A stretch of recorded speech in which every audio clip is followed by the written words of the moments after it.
It's David here at Twice Podcast, 2 weeks in Creative Endeavour at the Social Enterprise World Forum in Christchurch. We're going to dive straight into our Day 3 panel with a great and good. Very excited to have the fittest and also the foodist in the social enterprise sector. International Woman of Goodness, MJ Kaplan, good afternoon. Yora. Social Enterprise's fittest man, allegedly, Levi Armstrong. Kia ora. George Smiley of Social Enterprise, Anake Goodall. Hey. And New Zealand's Social Enterprise food organiser, Rebecca Stewart. Hello again, everyone. How's everyone's day been going? Great day. Starting to feel a little tired, but gearing up for the end because I'm the last session. Oh, might have to speak to you in a second. How about you, Anake? Well, having discussed getting up early, I got up early again because we had the most exciting breakfast session about impact investing this morning, 7 o'clock, launched a report, JB Ware validated, it shapes it sizes the space that we're going into, and you get the sense of momentum, and you got the players in the room, and this thing's coming alive. So it's a great start to the day, which more than compensates for the cruel hour. And Levi, 4 o'clock start, so how are you feeling now? Oh, this morning we got a bit of a sleep in. Yesterday we ran a patu session for a lot of the delegates here, and that was pretty cool. Whānau from across the world. It was really good, and today being able to pull the shorts out, the sun's shining in Christchurch, and just networking with everyone that in the social enterprise space has been really cool. Just talk to us briefly a little bit, because we haven't managed to get hold of you until now in the week. It's totally not your fault, it's our fault. But about your business, Patu. Yeah, so Patu, we're trying to support our whānau across Aotearoa into positive change through fitness and utilising fitness as a way to engage with our hard-to-reach whānau. At the moment, we've got 15 chapters across Aotearoa. We say chapters because we see ourselves as a gang, but a positive gang and creating positive outcomes for our members, and we do have a patu patch in creating a merchandise arm, a commercial arm to sell our merchandise and potentially help us grow patu across Aotearoa. And like Rebecca next to you, got a shout out from Minister Naro at the opening ceremony. Yeah, we're in good company. Yeah, no, he's got a patu patch, so he's a member of patu, and a big shout out to Tūrero level as well. With those two really supported social enterprise space and patu. Our mate Alf was, when I chatted with him back in August, was talking about the parliamentary rugby team, and he says that there is definitely some retribution handed out in the across the teams there, which I'm sure you can understand. Yeah. Yeah. Well, we've done a session with both of the ministers. Minister Tūrero as well, and it was they're giving a bit of banter left, right, and centre. So I actually suggested maybe we do a patu versus Parliament rugby match, and all funds will go into patu. So it's on the table. Superb. And Rebecca. Yeah, I've had a great morning. I mean, it definitely started off better than yesterday because my lanyard was still in my possession, so I didn't have to run and try to find it. And yeah, just a beautiful day. Felt really inspired by the 2 sessions that we had this morning. And the first on the Sustainable Development Goals, and then the next on the Employers of Tomorrow. I also saw a mate of mine from Wellington who was working in the Primo coffee tent, who lives down here now. I saw her kind of in a surprising way, so that was really cool as well. We're on the final day of 3, kind of almost a home straight, yeah? Are there any particular highlights that stick in your mind from the last few days that you think, yeah, this gives me really good hope for the future? So something I've been reflecting on over the last 3 days is the thing that, Joe Owens started off talking about at the beginning, and just been thinking about a lot, is the dismantling of institutions. So not just changing products that we deliver as social enterprises, but really changing the institutions that make those things happen. This morning, when we were talking about the Sustainable Development Goals, there was a really interesting moment where someone asked a question around whether growth is the antithesis of doing good or having purpose, and I think that's something that wasn't really answered, and it can't be answered in one little session, and in fact it caused a little bit of conflict in the panel, which I loved, which I'll get to in a little minute. But that question of kind of like, how much of capitalism do we have to dismantle, how much of the institution do we have to dismantle to make this happen, or is social enterprise just, working within a business system? Just thinking about that stuff a lot. And then in the Employers of Tomorrow, we had a conversation around universities, whether it's essential that people, young people go to university for every single type of job, or whether there's just some specialist things that need for that to happen. And that again is that thing of, whether we need to teach people all one way, all kind of top down, or whether we need people to bring that sense of purpose into the institutions and change them from within. So sorry, that's a little bit all over the place, but that's something that's really been on my mind the last couple of days.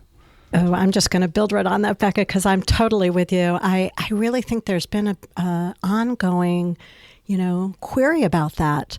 I think, we need to think about if we're a sector or a movement. And, I personally hope that people are starting to feel a little bit excited, maybe a little uncomfortable about the latter, that we're more of a movement. And it's difficult because we've had lots of conversations about partnership with many institutions that are part of the problem. And most of the institutions, the people here are awesome, but many of the institutions are still stuck in a paradigm that has lots of negative ramifications. So that's a real question. In the panel I led yesterday on intermediaries, somebody asked the question about, do we all need to be entrepreneurs? And I think, for each of us, we have to ask the question, sort of where is our best place? And for many of us, it might be embedding in, some of these institutions and being, sort of revolutionaries from the inside out. I think others, one of the areas that I think is so missing is the weavers. I want to see the philanthropic community, fund a bunch of weavers in Aotearoa, New Zealand, that are going to create the intersectionality of all these different networks. And so there's an explosion of networks that's going to begin to, move from just a trickle to a positive tsunami. I guess leading on from entrepreneurship, and I'm not here alone. We've got 4 other patu kaimahi across Aotearoa here at the Social Enterprise World Forum. So a bit of a shout out to the bursary fund. Yeah, same from me. Oh yeah, check. For that, because these guys. It's been a lonely journey. Not lonely, but when you've got a mission and you're talking social enterprise to your kaimahi or your people across Aotearoa. They really don't understand it, but seeing their faces when they're here, oh my God, the first hour they were really enlightened. And we just came from the legal entity structure workshop, which was really, really good for them, because we're a limited liability company. We've always thought, do we set up a charitable arm, because we've turned down so much funding or haven't been able to access a lot of funding, and we've kind of been on this path. And today the lawyer, I guess, he really reiterated that they want to create a social enterprise company, and how long that's going to be, we're unsure, but having a sense of identity and being with like-minded people in the social enterprise space has been really, really good for us. It just so happens we've got someone in our midst who's had a little bit of experience, let's call it, at facilitating change. Anake. I'm the sort of character who'll go away and sleep for 2 days and think and process and sort of land on where I think what the forum's done. But I've been struck by a few things. Really just connecting with the comments of you guys as well. I've enjoyed a whole lot of things, but I think there's a very real conversation here, very real people who are owning the fact that the stuff over here is bloody hard. I really just enjoyed Andrea Chen naming of some of that stuff. If you've got systemic racism in your community, let's not pretend it's about leaky roofs. They're big issues and we need to name them and own them. So there's a very real hard aspect about this, but that's not overwhelming at all, because also we've got whole groups of wonderful people that are stepping into the space and doing things and finding each other. And so I guess there's a real sense of hope and momentum at the same time as being quite grounded. And I think that's been very special for me. How's the food been, Beck? Oh, I've kind of been rushing around. I actually have noticed that a number of people have had my favourite thing of the forum, which is the fried chicken with the brown rice and there's pickles. Some big smiles going on around the place. For some reason that's just been it's been really fueling my my forum experience. Yeah. How about you, Levi? Yeah, I've actually been hanging out with the Māori Bursa Funds, and last night we had a bit of a dinner at Fush. It's a fish and chip company, Māori owned, and yeah, the food's just been pouring out. So really, in that 8-hour period of consuming my calories, I'm going hard. You're consuming them, yeah. But Nice. I mean, the average person probably consumes maybe or uses up about 1,500 calories a day, and I'm sure you probably into the 6,000 or 8,000 range. So you're entitled to have an appetite, eh? Yeah, I think got to do the mahi as well. Got to burn it off, so can't really be sitting in there for too long. No, well, we really appreciate your input now today. MJ, the food, just thought I'd lighten up a little bit just for a second. Oh, I just have to say I'm doing food management because I'm not doing my regular routine, although I passed the yogis this morning and did a few stretches with them. So, yeah, the food's been fantastic, both what's offered here and what's out and about town. So, it's delicious, nourishing, local, healthy. Yeah. Happy with the catering, Anake? It's been great. I had the privilege of going to Christchurch Exchange last night and been to the British Council, and Jade was there from Kakanoa Cafe and did as she always does, a stunning job of his some indigenous kai, beautifully preserved, beautifully served. It's healthy, and carrying the story with it as well about the fact this is our way of showing Manaki. This is this community welcoming you all in and making sure that you're well. And so privileged being fed physically, but also just sort of, I guess, spiritually or emotionally as well. It's really been an authentic part of the theme of the forum as opposed to just an add-on. Brilliant. So from looking after ourselves, keeping ourselves hydrated and fed, to looking after our teams, I'm really interested to ask about what you've learned in the period of this forum that you can take back to your people. What are you going to be saying to them? Like I mentioned before, having other Patsu trainers here at the forum is really awesome for me, because we're trying to lead a change, a movement, and having more like-minded people at a higher level is really good and beneficial for me, because I'm trying to delegate out a lot, and having these local whānau going back to their communities and spreading the gospel. And we presented yesterday in the Māori Kaupapa Māori Values presentation, and it was really awesome to see so many whānau in there, learning more about the social enterprise space. And I mean, we're already doing it, and we're just kind of been put into an identity now, and a movement. So it's really been good. Hoping a lot of people back home can grasp the concept that we're not about profit, about people and putting people before profit. My learnings from this are twofold, both for my team and then for the Wellington community. I've been thinking a lot about the cooks that I work with and how to kind of, from the beginning that we have built Pomegranate Kitchen together, but I need for them to be more invested and more kind of believing in the story, because it has kind of turned into this thing where they show up and then leave again, and I don't know how to do that, and I don't have the answers from this forum, but it's definitely been shown to me that, especially with this employers session this morning, that it's like that real responsibility as an employer, not just to get the thing out, but to create a culture where people show up as their full selves and can kind of really, that they really feel that their work is nourishing for them as well. So that's been a real great reflection for me. But secondly, I guess with Anna Gunther from Pledge Me leaving Wellington, I feel like there's going to be a little bit of a gap in terms of pulling people together, because she's so great at that stuff. So I was making a list yesterday of the kind of different groups that I live within. Like, has she not told you yet? It's you. Oh God. Because I've got all this time. I've got all this great time to spend on that. No, but thinking about founders, thinking about people working in food, like small startups working in food, thinking about women founders and how to kind of pull those circles, be intentional in bringing those people together and sharing learning, because for me these 3 days have just been so wonderful in making those connections, venting, hearing people's stories, and feeling like we're not alone. So I really want to continue that on after the forum. So people's the thing. Anake? Well, I'm loving Beck's intentionality here. That's very cool. Look, my job's easy. My team, I want to take them roses, chocolates, a crate of beer, the Akina crew, whatever they like, really. They've been in service to all of us and just enormously in awe of that. So I feel that very deeply.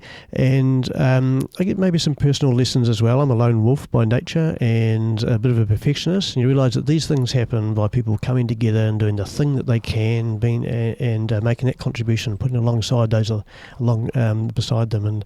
And that's how these things happen. So it's just a reminder to lean into it and step into the space as well, I think. MJ? Well, I just want to say I want to be in on the roses and the chocolate, but no, really cheers to the Akina team once again. Just incredible. They should just feel so proud.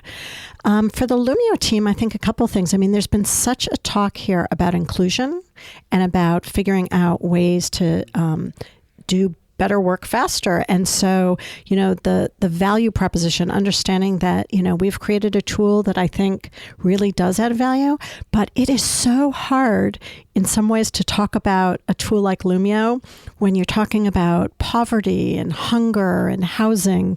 It just doesn't catch with the same appeal. So just figuring out, sort of how to share about the why and the how of a tool like Lumio as being so central to, I think, this mission we're all on to create a better world. And I think just in terms of New Zealand, I think we are one of the social enterprises that has the potential just to really break out for global scale. And that's something that I think is very exciting. I think, having that pride nationally, that some tool, some social enterprises that are fairly new can, really be on the global stage, I think is really exciting. And I do think that Lumio is one of those. Just going to chuck in a new segment here. Relatively light-hearted, summary terms. We've already talked about food, but Beck, the state of people, organisation and management in the social enterprise sector, if you sort of had to give just a personal perspective on what you've seen in the last 3 days, not a rating like we do with beer, but do you have any brief comment about your thoughts on that? I think that naturally when people come together like this, then really amazing connections are made. For me, I would have liked more workshopping and more chances to speak rather than be spoken to.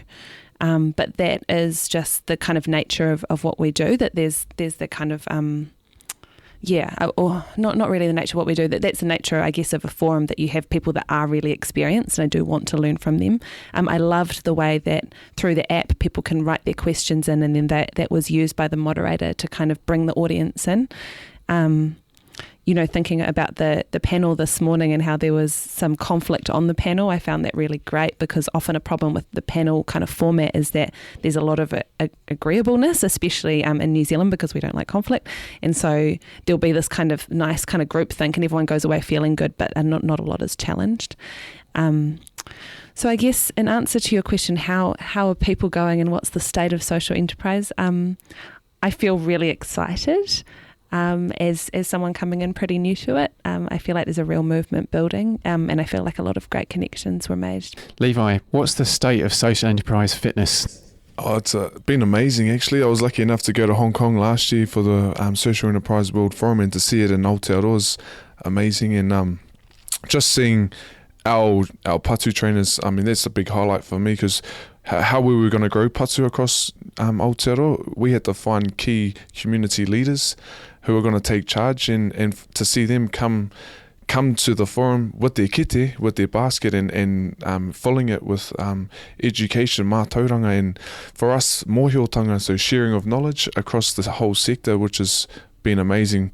One thing I'd like to touch on is cultural capital, which I heard Minister Alfred Goodall talk about, and that's something that we really want to delve into.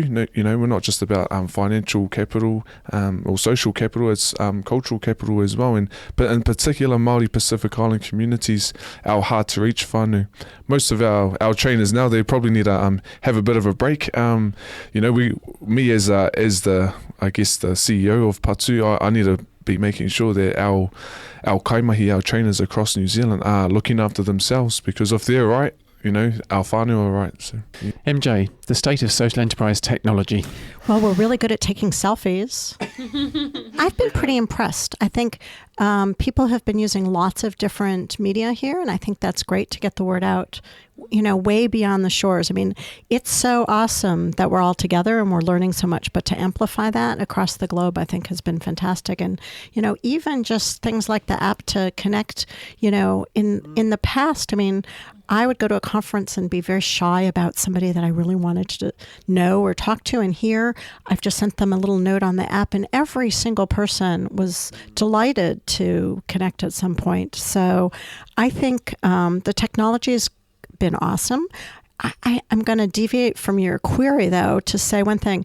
One of the highlights for me is seeing the couple of babies and children here.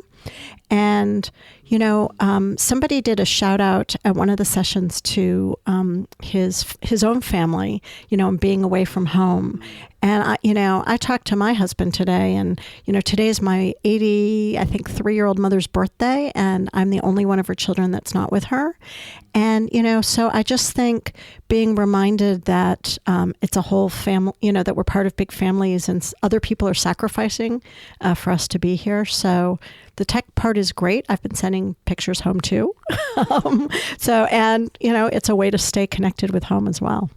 And Anake, from a governance perspective, do you have any sort of thoughts or impressions, because you've been involved in community and people and making amazing things happen for so long? Of course. I was just thinking before, if you go back a couple of sessions, MJ, I think you had the temerity to say that maybe the label social enterprise doesn't matter so much, and I'm absolutely in your camp.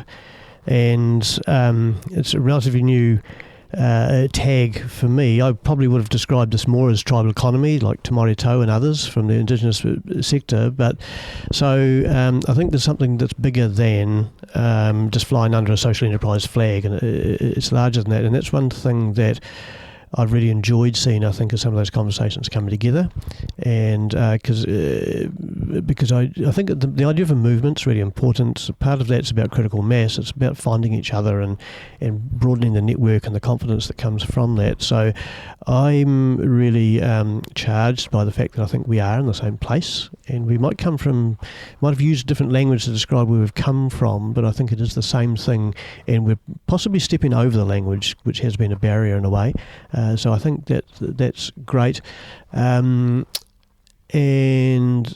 governance structure and infrastructure and platforms are sort of my territory. The thing that really interests me, because they're enabling, and I'm less hung up on content, because any content can sit on a platform and go somewhere, but you can only do that. I just love Pledge Me for this reason. It's content agnostic, but if you've got a Pledge Me, then you can start a local kitchen, or you can start a health movement, so that idea of infrastructure for good really appeals to me. I've really enjoyed the fact that there is an agenda at this forum that's got some big headings, whether that's impact finance, whether it's the policy for government about business forms that are available. There's a number of quite specific things here. They're here for a reason. Seeing the wider community start to swarm around those, and I guess this is really my hope, that we carry those sub-conversations going forwards. And so I that's what I see happening. I think it's very exciting. Any open questions or thoughts or comments before I get into the rollout? Yeah, my shout out is I can't wait for the party tonight and to sing and dance and carry on. Yeah, I'm with you on that one. I'll be sitting at your table, MJ. That's us. Oh no, we're going to be dancing, Levi. I mean, you're basically the same height, to be honest, so it'll be fine. It's after 8 o'clock though, so just water's for you, eh? Oh no, we don't get to bed till 4 in the morning, so that's us, eh? Anake, the 48-hour awake man. So yeah. Well, you'll be surprised. I've got a list. On the shout out front, I really want to tautoko Levi's shout out to Minister Flavel.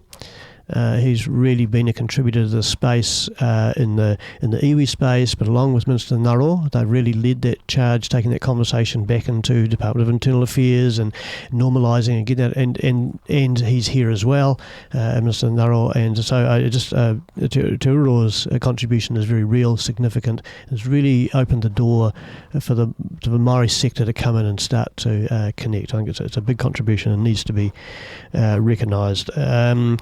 I'd like to offer a shout out to Sir Stephen Tyndall, who's here. Sir Stephen's the Tyndall Foundation and the Todd Foundation once upon a time put a little bit of money on the table and said, let's start a thing called Hikarangi.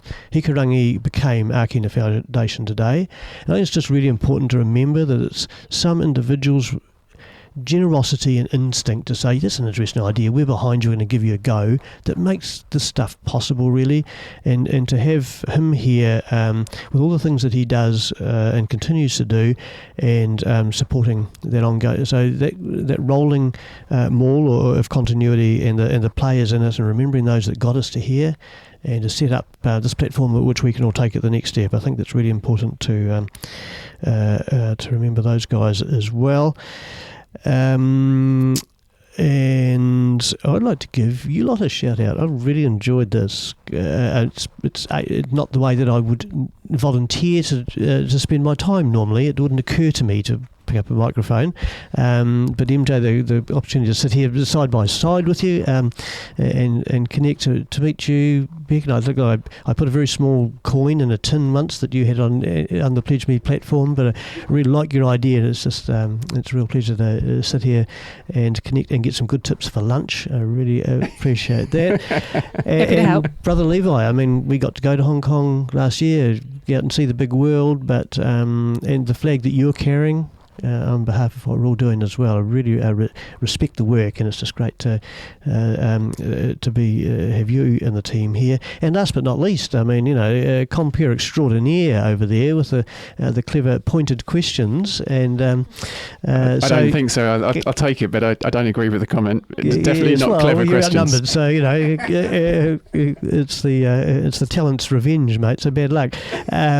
Thank you, because you're doing this from a Twice podcast, from a place of generosity, and you're here also in service, bringing your talents and skills, your piece, and so I just really respect and appreciate that. Thank you. No, thank you. I really appreciate the thoughts. I'd just like to thank Ākina Foundation, really, because a few years ago we came across this concept of social enterprise in the launch pad. We were lucky enough to apply, and I still remember the day Helene rang me up and said, "Oh, hey Levi, congratulations, you guys are in the launch pad." And ever since then, this whole roller coaster for Patu has been awesome, and being able to travel the world with Brother Anake, and drink maybe one or two wines along the way, but I think connecting with everyone has been awesome. So a big shout out to Ākina Foundation. For Patu, you can find us on Facebook. We're hoping to increase our likes. We've got 15,000 whānau following us at the moment, and we've got a website as well. So whānau across Aotearoa want to sign up to Patu, that's us. Keep the movement going. Wonderful. Where can we find you publicly online, MJ? Oh, I'm going to get carried away this time. At MJ Kaplan, and you can do mj@lumio.org, and, Mary Jo Kaplan on Facebook, or Lumio on Facebook. Wow, all the options. Anake? I'm on Twitter at Anake Goodall is one word. I'm on Facebook under the same name, and I can be found sometimes at anake@post.harvard.edu. Wonderful. Beck? You can find me on Twitter at pomegranate_NZ and at bow_Reka, and on Instagram at bow_Reka as well. You can find us, Twice Podcast, on Twitter and Instagram at Twice Podcast, and me on Twitter at David_Benstead. I just want to make a personal statement to say how grateful I am for all of you giving time. However it's happened, however you were coerced or bossed, or your arms are twisted, this has been such a privilege to hang out with such a depth and variety of knowledge from around the world and the country. It now leaves me to thank, very gratefully, MJ Kaplan. Thank you. And Anake Goodall. Kia ora. Levi Armstrong. Awesome, brother. And Rebecca Stewart. No worries. See you back in Wellington. Twice, 2 weeks in Creative Endeavour shares the stories, insights and journeys to now of people making a positive dent on society with a heavy focus on social enterprises, usually from Wellington, New Zealand. Thanks again to our sponsors, BizDojo, Co-work Countrywide, Collider Wellington, where ideas and smarts collide, and to Wellington City Council. Okay, could everyone tell us, starting with you, MJ, what was your first job? Oh, my first job was working with people who had alcohol addiction in the office, supporting them, just the office in a center for people with addiction. Cool. What about you, Anake? Wow, great question. I always consider my first career to be in the meat industry. So as a freezing worker, all my friends went to university. I had no idea what I wanted to do, so I went to the meat works and became a union delegate. And that idea of advocating for a group is a theme that's stuck forever, really. What about you, Levi? My first job would have to be the paper run when I was 13. I wanted a new pair of boots and my old man told me to go find some money. So I thought I'd go get a paper run job and, earn my way. Do you remember the boots? Oh yeah, no, my first pair of boots. I scored a few tries with them actually. Yeah, nice, with it. How about you, Beck? Mine was at the fish and chip shop up the top of my road. So my clothes always smelt heaps like chip oil. But it was sweet. It was sweet feeling that first, having that first little bit of money that's just yours. It's kind of exciting feeling. Yeah.